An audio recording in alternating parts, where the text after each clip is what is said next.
Yo pienso que el pasaje de hoy es ideal para explicarnos a nosotros lo que es la fe.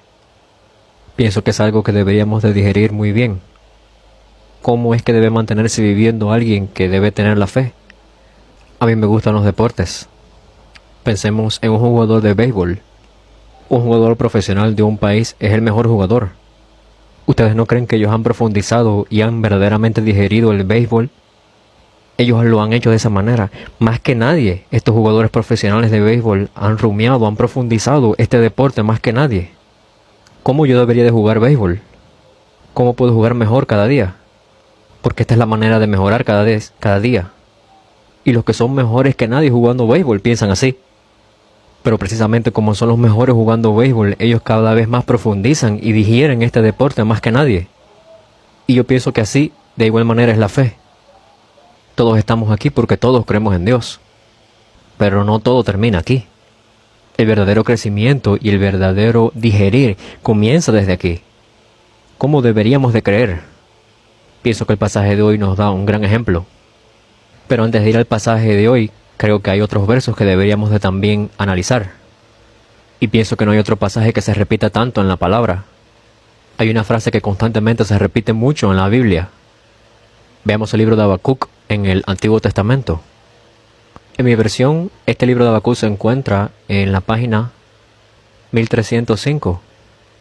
Habacuc capítulo 2, verso 4. Habacuc capítulo 2, verso 4. Es aquí que aquel cuya alma no es recta se enorgullece, mas el justo por su fe vivirá. El justo vive por fe. Veamos los demás versos. Veamos Romanos capítulo 1. Romanos capítulo 1, verso 17. Porque en el Evangelio la justicia de Dios se revela por fe y para fe, como está escrito, mas el justo por la fe vivirá. Entonces el verso de Habacuc está referido aquí, en Romanos, el justo vive por la fe. Pero no termina aquí. Gálatas capítulo 3. Gálatas capítulo 3, verso 11. Y que por la ley ninguno se justifica para con Dios. Es evidente, porque el justo por la fe vivirá. Y veamos otro verso. Hebreos capítulo 10, verso 38. Mas el justo vivirá por fe, y si retrocediere, no agradará a mi alma. Al menos 4 veces hemos visto esta sentencia de que el justo vive por la fe en la Escritura. Y no hay otra sentencia, no hay otra frase que esté tan mencionada en la Biblia. Es porque es tan importante. En el pasaje de Hebreos dice, el justo vivirá por fe. Quisiera explicarlo brevemente. ¿Quién es el justo? Aquel que obedece la palabra de Dios. Aquel que obedece la ley de Dios y la obedece perfectamente. Pero ni uno solo en la tierra puede perfectamente obedecer toda la ley. Porque todos nosotros somos pecadores. Pero en el medio de todo esto, el Hijo de Dios Jesús apareció. Él vino a la tierra. Jesús obedeció toda esa ley y Él cumplió toda esa ley. Él cumplió la palabra de Dios 100%. Y Él ha dado o ha traspasado esta justicia por haber Él cumplido toda la palabra de Dios a todos aquellos que creen en Él. Todos nosotros somos pecadores. Pero aquel que obedeció la palabra de Dios perfectamente me da de su justicia. Por eso es que nosotros hemos venido a ser justos. Y en ese sentido es que el pasaje está diciendo, más el justo que le pertenece a Dios solamente tiene una forma para vivir. De la misma manera que un jugador de pelota vive para jugar pelota, hay una sola manera para el justo para que pueda vivir. Y esa manera es la fe. Por eso es que si por la gracia de Dios todos nosotros nos hemos convertido en justos, hay una sola manera de vivir, una sola forma para vivir. La fe. El vivir por fe es un gran misterio. Y por otro lado es algo que no hemos entendido muy bien. Nosotros nos vemos a nosotros mismos y claramente creemos. Pero en otro tiempo creíamos que teníamos poca fe. Primero que todo tenemos que entender que tenemos que vivir por fe. Pero no deberíamos de vivir por la fe que nosotros mismos definimos, sino deberíamos de vivir por la fe que Dios mismo considera que es la fe justa. Y yo confío en que hoy podamos descubrir esto a través de los pasajes de hoy. ¿Podemos decir que hay personas con gran fe y hay personas con poca fe? Desafortunadamente sí, es el caso. ¿Podemos decir eso? Habíamos visto un pasaje que trata acerca de la fe que sorprende al Señor. Y también veremos pasajes ahora de aquellas personas que tenían poca fe. Vemos el pasaje de Mateo 6, verso 30. Y si la hierba del campo que hoy es y mañana se echa en el horno, Dios la viste así, ¿no hará mucho más a vosotros, hombres de poca fe? Esto es en el Sermón del Monte. Jesús dijo esto a sus discípulos. ¿Por qué los llamó gente de poca fe? Aunque ustedes creen en mí y me están siguiendo, todavía siguen preocupados por las cosas de qué vamos a comer, qué vamos a vestirnos, qué vamos a hacer. Por eso es que ustedes son de poca fe. Si vemos en Mateo capítulo 8, en este pasaje vemos que ellos son reprendidos una vez más. Mateo capítulo 8, verso 23 al 26. Y entrando él en la barca, sus discípulos le siguieron. Y he aquí que se levantó en el mar una gran tempestad, que las olas cubrían la barca, pero él estaba durmiendo. Y vinieron sus discípulos y le despertaron diciendo, Señor, sálvanos, que perecemos. Él les dijo, ¿por qué teméis, hombres de poca fe? Entonces levantándose, reprendió a los vientos y al mar, y se hizo grande bonanza. Y es verdad que cualquiera bajo esta situación podía haber reaccionado de esta manera, que lo hicieron los discípulos. Pero los discípulos perdieron completamente el enfoque de con quién ellos estaban verdaderamente. Por eso es que los discípulos que estaban cercanos a Jesús en muchas ocasiones son reprendidos como gente de poca fe. Veamos un pasaje más. Veamos Mateo capítulo 14. Mateo 14, verso 28. Entonces le respondió Pedro y dijo, Señor, si eres tú, manda que yo vaya a ti sobre las aguas. Y él dijo, ven. Y descendiendo Pedro de la barca andaba sobre las aguas para ir a Jesús, pero al ver el fuerte viento tuvo miedo, y comenzando a hundirse dio voces diciendo, Señor, sálvame. Al momento Jesús, extendiendo la mano, se asió de él y le dijo, hombre de poca fe, ¿por qué dudaste? Pedro era un hombre con una fe remarcable. Él estaba en la barca y vio a Jesús caminando sobre las aguas. Y cuando lo ve caminando sobre las aguas, ¿qué es lo que Pedro le dice? Algo que nadie se hubiera imaginado. ¿Tú eres el Señor? Señor, si eres tú el Señor, déjame que yo vaya también caminando sobre las aguas como lo haces tú. Jesús le respondió, ven, entonces ven. Entonces él salió del bote y estaba caminando sobre las aguas. Aún esto es tan sorprendente. Entonces, viendo que venían grandes olas, y al ver estas grandes olas, instintivamente tuvo miedo. Y así es como comenzó a hundirse. Y ahí es cuando Jesús le dijo, hombre de poca fe. Pedro era alguien con una gran fe. Si hubiera sido tú el que estuviera en el bote, tú verdaderamente hubieras salido así. Pero Jesús como que reprende a este Pedro, diciéndole, tú de poca fe. Tú, Pedro, tan poca fe tienes. Entonces, ¿qué significa el tener una gran fe? Puede que ustedes se hayan percatado, pero la gente que fueron reprendidas por tener poca fe eran las personas que estaban más cercanas a Jesús, eran sus discípulos. Y vemos constantemente diciéndole Jesús a sus discípulos y a muchas personas, tú de poca fe, hombres de poca fe, tan poca fe tienen. Pero vemos otras partes donde Jesús dice, cuán grande fe. Hay dos personas en la palabra, en la Biblia, a las cuales Jesús le dice que ellos tuvieron una gran fe. Veamos en Mateo capítulo 15, verso 21. Hay una mujer cuya fe fue reconocida por Jesús. Mateo capítulo 15, verso 21, dice, saliendo Jesús de allí se fue a la región de Tiro y de Sidón, y aquí una mujer cananea que había salido de aquella región clamaba diciendo, Señor, hijo de David, ten misericordia de mí, mi hija es gravemente atormentada por un demonio. Entonces, esta mujer era una mujer cananea, no era una mujer del pueblo de Judá, del pueblo judío de Israel. Para la gente del pueblo de Israel, la gente que no pertenecía al pueblo judío, eran tratados como gentiles. Y estos gentiles a su vez eran tratados como perros. Y en medio de esta sociedad las mujeres incluso eran tratadas peor. Y ella era gentil y ella era una mujer. Pero su hija estaba poseída por un demonio. Ni siquiera era su hijo, era la hija la que tenía el demonio. Esto es algo muy sorprendente. Esta mujer había escuchado de Jesús. Ella busca a Jesús y le dice, Señor, hijo de David. El hecho de que ella lo haya reconocido como hijo de David significa que ella estaba esperando al Mesías. A pesar de ser una mujer gentil, ella estaba confesando, tú eres el Mesías. Pero de una manera muy sorprendente, la actitud de Jesús hacia esta mujer es muy extraña. Verso 23, pero Jesús no le respondió palabra. Jesús la estaba ignorando. De una manera muy abierta, la estaba ignorando. Los discípulos vinieron y le dijeron, Maestro, despídela, pues ella da voces tras nosotros. Entonces Jesús se vuelve más severo aún. Él respondió, no soy enviado, sino a las ovejas perdidas de la casa de Israel. No solamente la ignora, sino luego lo responde muy fuertemente. Yo no voy a ir a buscar aquí a gente como tú. Incluso a pesar después de todo esto, la mujer viene y se arrodilla delante de él y le dice, Señor, Señor, socórreme. Pero Jesús, quien estaba tan lleno de amor, le dice, no está bien tomar el pan de los hijos y echarlo a los perrillos. Y podríamos decir que esto es una manera muy suave de decirlo. Aunque Jesús es alguien que está lleno de amor, Él le dice a esta mujer, el pan que yo doy aquí a los hijos, no es para alguien como tú, que es como un perro. Y digamos que tú vas a una iglesia, y digamos que el pastor te ignora completamente. Tú te acercas y le dices, hola, pero él te dice, ¿para qué tú vienes aquí? ¿A qué has venido? Y tú le pides a este pastor un poco de ayuda, y él te responde, tú eres un perro. ¿Por qué Jesús hizo esto? Jesús estaba probando la fe de la mujer cananea.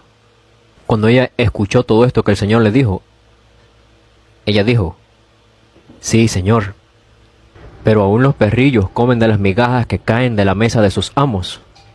Sí, Señor, por supuesto, yo soy un perro, pero aún los perros comen estas migajas que caen. Eso fue lo que ella dijo. Entonces, ¿qué había en el corazón de esta mujer que aún en este momento, en esta situación, lo único que ella confiesa es esto? Tú eres el Mesías. Tú eres completamente capaz para sanar la enfermedad de mi hija. Tú eres todopoderoso, tú tienes la autoridad para sacar este demonio fuera. Así que yo no voy a retroceder, yo no voy a renunciar. Y en el verso 28 Jesús cambia completamente su actitud. Entonces Jesús respondiendo dijo, oh mujer, grande es tu fe, hágase contigo como quieres. Y su hija fue sanada desde aquella hora. Así que vemos esta mujer cuya fe fue reconocida por el Señor, que no era una discípula, no era del pueblo de Israel, era una mujer gentil. Y yo no pienso que ella asistía mucho a la iglesia. Ella no era una de estas personas que tienen muchos esfuerzos por guardar y observar la palabra del Señor y guardar la ley. Pero esta mujer es gentil, tenía una fe pura. Ahora veamos Mateo capítulo 8, donde la fe de otra persona es reconocida también. Vemos al centurión aquí en Mateo 8. Este era un centurión romano. Ser centurión significa que tú eres el líder de 100 soldados romanos. Sería como hoy día el teniente, algo así. Entonces él tenía 100 soldados bajo su mando. Y tú puedes pensar, esto es una posición un poco baja, pero realmente no lo es. En un teatro de aquella época cabían 6.000 soldados romanos. Y si lo llevamos a los términos de los centuriones, 60 centuriones se encargaban de esa cantidad de soldados. Y este centurión era uno de esos 60 soldados que se encargaban de estos 6.000. Entonces no era una posición muy baja. Era una posición de alto rango. Si ustedes aprecian los soldados rasos y los oficiales de alto rango, el salario de estos oficiales de alto rango es 50 veces más que los de los soldados rasos. Muchos historiadores dicen y concuerdan que Capernaum tenía 2 estaciones de centuriones. Así que en esta ciudad de Capernaum, este centurión era una persona muy influenciante, muy importante. Pero este centurión vino a Jesús. Y el criado de este centurión estaba paralítico y él fue a Jesús a pedirle ayuda para su siervo. La palabra siervo en aquella época era considerada como bestias que hablan. Así consideraban a los siervos. Es decir, que no tiene derechos humanos de ningún tipo. Es simplemente una herramienta ahí. E incluso si su amo los mata, no hace la diferencia ninguna el hecho de que estén muertos. Pero este centurión romano fue a pedirle ayuda a Jesús. Estaba buscando que este siervo, que probablemente no sea ni siquiera romano, fuese sanado. Entonces este centurión busca al joven Jesús para esto. Él era un centurión romano, pero ahora estaba buscando a Jesús para sanar a alguien. Pero estaba buscándolo para sanar a alguien que no era ni siquiera romano. Era considerado una bestia, era el siervo. O sea que está bien si se muere y ya, no pasa nada. Pero él fue a buscar a Jesús. En Lucas capítulo 7 vemos que este evento fue descrito un poco mejor. En Lucas capítulo 7, verso 5, uno de los ancianos judíos le estaba hablando a Jesús. ¿Quién era este centurión? Lucas capítulo 7, verso 5, porque ama a nuestra nación y nos edificó una sinagoga. Al parecer tiene una gran reputación en el pueblo de Israel este centurión. Si ponemos el ejemplo desde Corea, Corea fue colonizada por Japón en un tiempo. Digamos que había un oficial de Japón que estaba gobernando sobre gran parte de Corea. Y este oficial de Japón que tiene que gobernar es misericordioso con los coreanos. Él comienza a amar a los coreanos. E incluso construye una iglesia para la fe de los coreanos. Esto no es algo que se ve todos los días. Yo pienso que él tenía esta gracia también. Entonces nosotros no sabemos si este centurión tenía esta disposición siempre dentro de él o si en algún punto ya le había creído en Dios. Pero al parecer era una persona bastante buena. Incluso él viene a Jesús para curar esta enfermedad de su siervo. Este hecho en sí mismo es algo muy asombroso. Pero todavía esto no es lo importante. Sus buenas acciones, su personalidad no son lo importante, no son lo fundamental. No son el punto focal. Jesús no los reconoce por estas cosas. Jesús realmente los reconoce por la fe que él tuvo. Vamos a hablar acerca de su fe. En Mateo capítulo 8, verso 7, Jesús les responde de una manera muy activa. Ok, yo voy a ir y lo voy a sanar. Pero en el verso 8 vemos que sucede algo. Respondió el centurión y dijo, Señor, no soy digno de que entres bajo mi techo. Solamente di la palabra y mi criado sanará. Este es un centurión romano que vino a buscar a Jesús, quien era joven en este tiempo. No solamente era un joven, sino que era del pueblo que él estaba dominando y conquistando. Era del pueblo de Israel. Y él está diciendo a este hombre joven del pueblo de Israel, que es la nación que su país está conquistando ahora. Y le llama Señor. Y le dice, no soy digno que entres bajo mi techo. Y yo pienso que podemos interpretar esto de dos maneras. Las personas que eran judías y tenían fe no eran capaces de interactuar con estas personas gentiles. No se les permitía ir dentro de estas casas de los gentiles o permanecer con ellos. Así que probablemente el centurión conocía estas costumbres y estaba respetándolas. Es la primera manera en que podemos verlo. Y la segunda, el centurión confiesa, tú eres alguien tan grande para mí. El centurión le confiesa a Jesús, tú eres alguien tan grande, tú eres alguien tan importante, que yo no soy digno de que entres a mi casa. Y yo pienso que la última manera es la más significativa. Pero en el verso 9 vemos más activamente cómo él muestra su fe.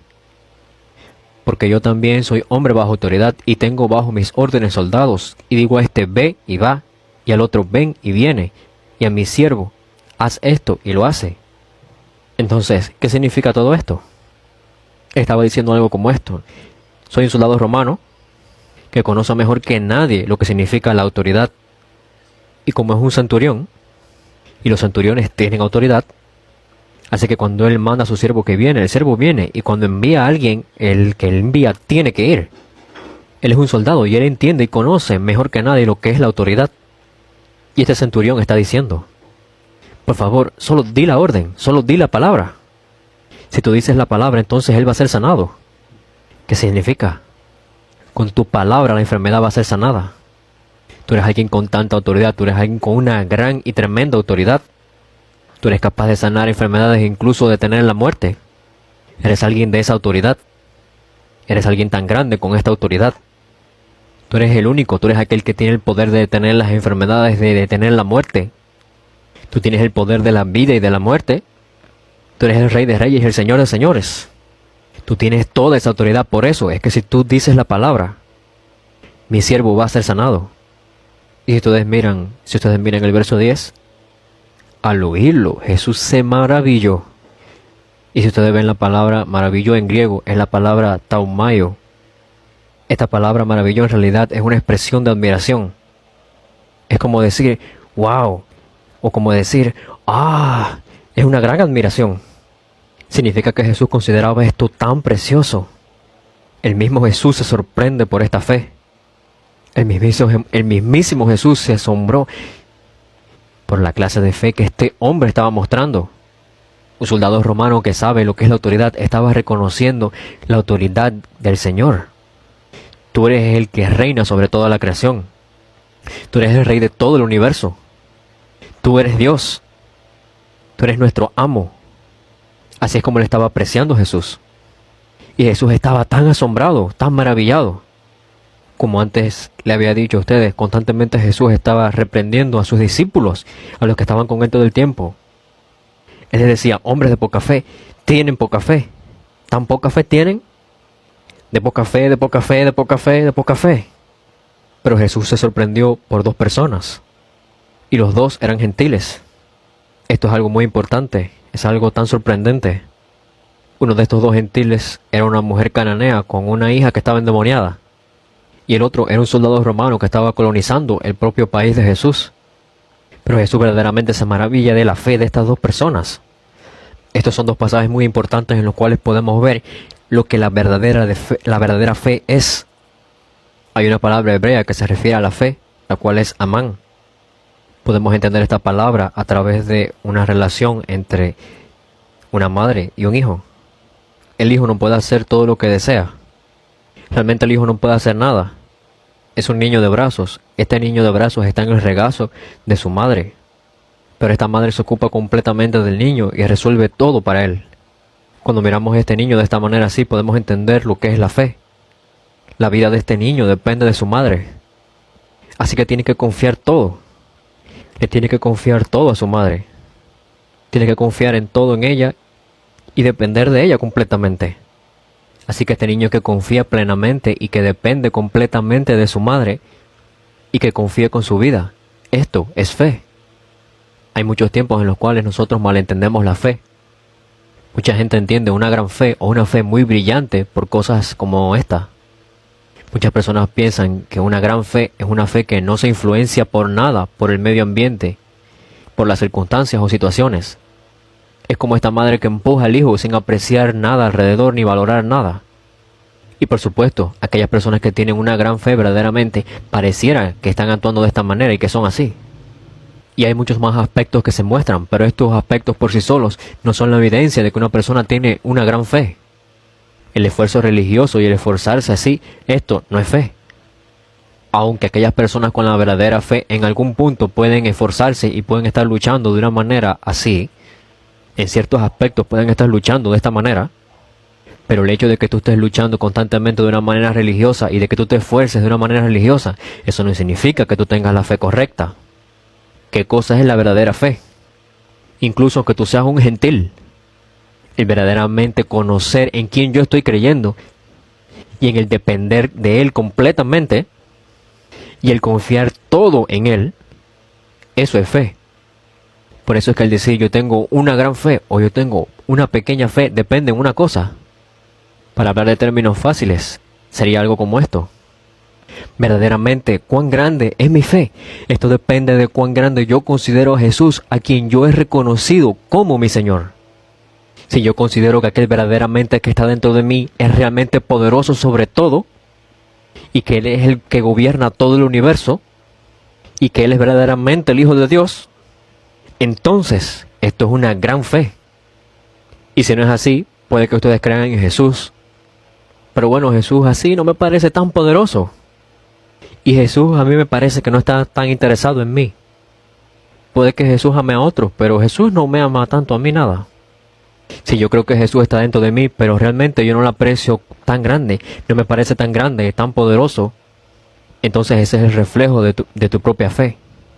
Y podemos decir que estas son las personas con poca fe. ¿A qué magnitud tú aprecias a Jesús? ¿Cuán grande Jesús es para ti? Esto por sí solo mide nuestra fe. Aunque los discípulos seguían a Jesús constantemente, cuando vino una tormenta, ellos pensaron que la tormenta era mayor. Aunque ellos comenzaron con una gran fe y con buena fe, al verlo caminando sobre el agua, cuando las olas vinieron, las olas se levantaron, las olas parecieron más grandes entonces. Los discípulos no consideraban a Dios tan grande así. Los discípulos no consideraron a Jesús, quien estaba con ellos en el bote, tan grande así, sino que consideraron esta tormenta, estas olas más grandes que Jesús, pero al mismo tiempo su fe estaba siendo pesada, su fe estaba siendo medida. Aunque ellos creyeron en Jesús y le seguían, los problemas de qué comer, qué beber, qué vestirse, qué hacer, todos esos problemas parecían mucho más grandes. Estas personas que creyeron que estos problemas eran más grandes que el Jesús en el que ellos estaban siguiendo, que el Jesús que ellos estaban creyendo, esas personas podemos llamar las personas de poca fe. Nosotros alrededor de nosotros vemos a muchas personas con este fervor y esta lucha. Son personas religiosas con este gran fervor y estos deseos y esta lucha que se esfuerzan constantemente. Ellos hacen muchas cosas con este fervor y este esfuerzo. Y ellos tienen experiencias. Pero eso no significa que ellos tienen la fe correcta. Así como los niños pequeños, nosotros debemos de reconocer, de descubrir a quién estamos sirviendo. Aquel a quien servimos es el Hijo del Dios Altísimo. Estamos sirviendo al Cristo como nuestro Señor. Y yo verdaderamente los bendigo para que podamos tener esta fe, para que puedan creer lo que esto significa. Con nuestros labios decimos que Él es el Cristo, que Él es Dios, que Él es el Señor. Pero realmente tenemos una fe muy reducida en nosotros acerca de Él. Más que enfocarnos en los hechos exteriores y en las cosas externas, tenemos que ser llenos en el interior. Mateo capítulo 7, ustedes lo conocen muy bien. Mateo capítulo 7, verso 22. Muchos me dirán en aquel día: Señor, Señor, ¿no profetizamos en tu nombre echamos fuera demonios y en tu nombre hicimos muchos milagros? Y entonces les declararé: nunca os conocí, apartados de mí, hacedores de maldad. Para estas personas el echar fuera de demonios, el hacer milagros y el profetizar, imaginen cuánto esfuerzo religioso ellos habían hecho para hacer todas estas cosas. Ellos pensaron que tenían una gran fe y se presentan así, pero en vez de reconocer esta gran fe que ellos pensaban que tenían, Jesús les dice que no tienen fe. Así que el esfuerzo religioso no es lo mismo que fe. Porque religiosamente te puedes esforzar y luchar mucho sin tener la fe. Tenemos que entender y saber correctamente la diferencia. Si verdaderamente nosotros creemos todo este esfuerzo y toda esta lucha que los religiosos hacen, si verdaderamente creemos, no tiene otra opción sino manifestarse naturalmente en nuestra vida, justo como la vida del apóstol Pablo. Por eso es que exteriormente el hecho de que estas personas religiosamente se esfuerzan y están luchando y esforzándose continuamente puede parecer similar. Pero lo que verdaderamente es importante es su fe detrás de todo este esfuerzo y esta lucha. Si ustedes ven la Biblia muy cercanamente, ustedes ven a personas como Pablo, que tenía una gran fe. Y ustedes lo ven a él viviendo con un gran esfuerzo. Pero cuando ustedes ven lo que estas personas confiesan, ellos no confiesan: nos estamos esforzando, estamos haciendo una gran lucha. No. Ellos confiesan que Dios los ha sostenido y que Dios los ha ayudado. Esta clase de personas son las personas que verdaderamente disfrutan de esta vida. Y Dios no se rinde con esta clase de personas. Dios verdaderamente los cuida y se ocupa de ellos. Y Dios aferra a estas personas hasta el fin. Las personas que abren su corazón así son aquellas personas que viven por la fe. Y Pablo fue un asesino. Pablo mató una cantidad de gente enorme porque decían que creían en Jesús. Pero Dios no se rindió con Pablo. Dios constantemente estaba siguiendo sus pasos. Y Dios estuvo con Pablo hasta el fin. Hasta el punto en que un día Pablo se percató de esto y él se humilló delante de Dios, se arrodilló y reconoció a Dios. Y él obedeció y verdaderamente reaccionó a esta gran guianza de Dios. Veamos un verso más. Filipenses capítulo 3, verso 12. Filipenses capítulo 3, verso 12. No que lo haya alcanzado ya, ni que ya sea perfecto, sino que prosigo por ver si logro hacer aquello para lo cual fui también asido por Cristo Jesús. Pablo estaba expresando toda su vida en solo un verso. El Señor se ha aferrado a mí. Mi vida ha sido aferrada. Yo he sido aferrado por el Señor Jesús. Y como Jesús se ha aferrado a mí, por eso es que yo puedo obedecer y por eso es que yo puedo correr hacia la meta para la cual Él se ha aferrado a mí para lograr. Así es como las personas de fe viven. No es mi esfuerzo, no es nada de mis luchas, es que el Señor se ha aferrado a mí. Y como esto es así, como esto sucede, es que entonces yo tengo que reaccionar, tengo que obedecer, tengo que seguir. Yo simplemente estoy reaccionando a toda esa inmensa y fuerte guianza de Dios. Cuando ustedes piensen acerca de la fe, piensen en un niño recién nacido en los brazos de una madre. Él está tan vulnerable, depende en todo, para todo de la madre. Él tiene que confiar completamente en ella. Y cuando la madre toma la mano de este pequeño niño y camina hacia adelante, este niño simplemente tiene que continuar y seguir. Este niño simplemente la sigue. Por eso es que la fe es más fácil de lo que nosotros podemos pensar. El Señor, quien está dentro de nosotros, quien está dentro de mí, aquel a quien yo sirvo como el Señor, en quien yo creo, el verdaderamente servirle al que vive dentro de mí, a Jesús, quien es el Cristo, como el Hijo de Dios. Esto es lo primero. Y como yo creo en Él de esta manera, entonces puedo confiar completamente en Él y confiarle todo a Él. Y nosotros nos sometemos, nos rendimos, nos humillamos al hecho de que Él se aferra a nuestras vidas, al hecho de que Él se ocupa completamente de nosotros. Yo me rindo ante este hecho y lo obedezco y lo sigo. Y pienso que hay una gran gracia al ver a esta mujer cananita, a esta mujer cananea y al centurión romano y a esta mujer cananea que mostraron esta gran fe. Y yo pienso que yo he meditado y reflexionado acerca de la fe alrededor de 30 años ya. Yo verdaderamente quiero creer correctamente. Y quiero ayudar a los creyentes a creer correctamente. Yo siempre siento el peso de ayudar a creer a todos los creyentes del mundo correctamente. A todos estos discípulos que están en todo el mundo, ayudarlos a creer correctamente. ¿Cuál es la fe correcta? ¿Cuál es la fe que puede sorprender al Señor? Vemos que Jesús no encontró esta fe en sus discípulos, sino en los gentiles. Aunque ni siquiera estos gentiles tenían estos esfuerzos religiosos. Incluso aunque no eran influenciados ni nada por el estilo, por esta religión y este estilo religioso de vida, ni por ningún sistema religioso. Ellos puramente creyeron. Él es quien tiene la autoridad para gobernar sobre toda la creación. Aún los demonios y todas las enfermedades no tienen otra opción sino obedecer. Él es aquel que tiene la autoridad sobre la vida y la muerte. Por eso es que los discípulos le siguieron hasta el fin. Vemos esta mujer cananea que persistió y persistió hasta el fin, aunque fue llamada perro. El centurión romano entendió lo que era la autoridad y él pudo confesar: tú eres el Rey de Reyes. Tú eres aquel con la autoridad sobre todas las cosas creadas. Y Jesús estaba tan sorprendido y maravillado. Todo el esfuerzo religioso y toda esta lucha no sorprendieron a Jesús, sino esta fe fue lo que lo sorprendió. Nosotros necesitamos vivir con esta fe.